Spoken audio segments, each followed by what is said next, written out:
केळीपासून हेल्दी अशी मिठाई तयार होते आणि टेक्स्चर बघू शकताय तुम्ही, एकदम मस्त असं आलेलं आहे. खायला पण एकदम टेस्टी लागते. तर कढाईमध्ये त्यासाठी 1 वाटी बारीक कट केलेला गूळ घेतलाय, अर्धी वाटी त्यामध्ये पाणी घातलंय.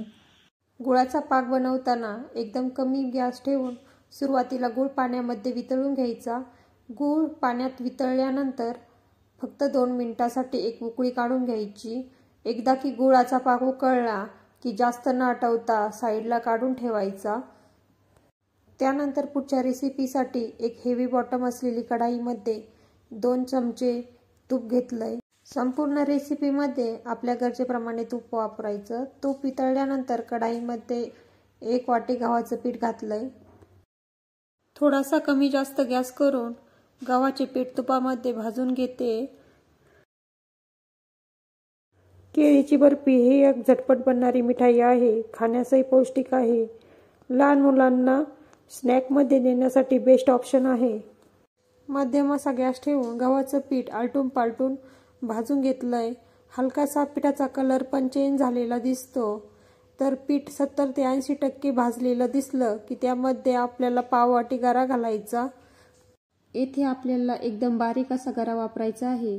गरा आणि पीठ मिक्स करून व्यवस्थित भाजून घ्यायचं आहे.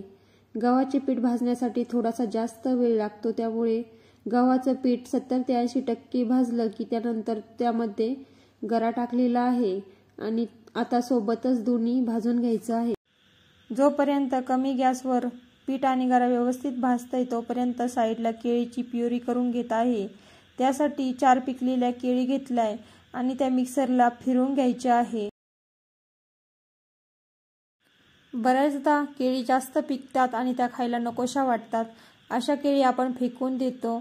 तर अशा ओव्हरराईप केळीपासून पण ही बर्फी आपण बनवू शकतो.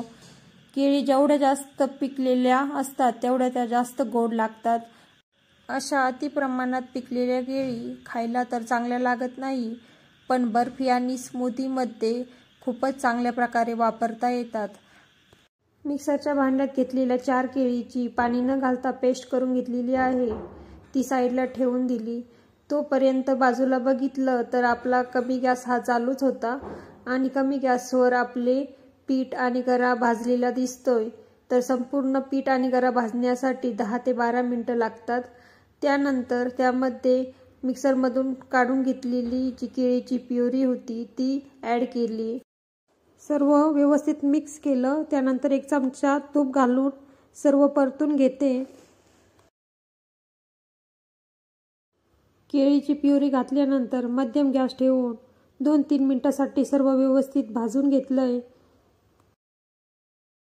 एकदम कोरडे असे आपले मिठाईचे मिक्सचर तयार झालेले. त्यावरून समजतं की किती व्यवस्थित सर्व भाजलेलं आहे. साईडला जो गुळाचा पाक करून ठेवलेला होता तर तो मिक्स करते. परत व्यवस्थित सर्व पाक टाकल्यानंतर मिक्स करून घ्यायचं. एकदम कमी गॅसवर गुळाचा पाक बर्फीमध्ये मुरेपर्यंत सर्व हलवत राहायचं आहे. गुळाचा सुंदर असा कलर आपल्या मिठाईमध्ये पसरलेला दिसतोय. त्यानंतर काजू आणि बदामचे काही काप घालते. ऑप्शनल आहे. आवडीप्रमाणे कोणत्याही ड्रायफ्रूटचे तुकडे घातले तरी चालेल. अगदीच भाजलेले शेंगदाण्याचे तुकडे करून घातले तरीही चालेल. ड्रायफ्रूटचा एकदम चांगला असा क्रंच दाताखाली मिठाई खाताना लागतो. घातलेले ड्रायफ्रूट व्यवस्थित मिठाईमध्ये मिक्स करून घ्यायचे. त्यानंतर 1 चमचा तूप घातलेला आहे. शेवटी मिठाईमध्ये तूप घातलं की मिठाईला एक चांगली चमक येते, त्यामुळे दिसायला सुंदर दिसते मिठाई. गुळाचा पाक सर्व बर्फीमध्ये मुरलेला आहे. बघू शकताय सर्व मिश्रण एकदम घट्ट व्हायला लागलेलं आहे. तर आपलं बर्फीचं मिश्रण तयार झालेलं आहे. त्यानंतर गॅस बंद करायचा आणि ज्या ताटामध्ये आपल्याला आपली बर्फी बनवायची त्याला तेल लावून घेतलेलं आहे. सर्व ताटाला तेल लावल्यानंतर आपलं जे मिश्रण आहे कढाईतलं ते गरम असतानाच ताटामध्ये पसरून घ्यायचं आणि चमच्याच्या साह्याने थापून घ्यायचं आहे. तर एकदम आपण आपली गुळपापडी बनवतो तसं एकसारखं असं थापून घ्यायचं आहे, म्हणजे आपल्याला बर्फीच्या वड्या ह्या व्यवस्थित पाडता येतील. तर डेकोरेशनसाठी थोडेसे काजू आणि बदामाचे काप घातलेले आहे. तर ते हलक्या हाताने थोडेसे वरती दाबून दिले.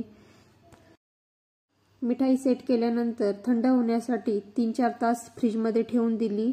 3-4 तासानंतर मस्त अशा वड्या चाकूने पाडून घ्यायच्या आहे. बघून कोणालाही वाटणार नाही ही बर्फी केळीपासून बनवलेली आहे. तर एकदम सहजपणे वड्या आपल्या निघतात आणि सुंदर असा टेक्स्चर आलेला आहे. दिसण्याप्रमाणेच खायलाही एकदम टेस्टी आहे ही बर्फी. तर इथे तयार झालेली आहे आपली केळीची बर्फी. बनवून बघा.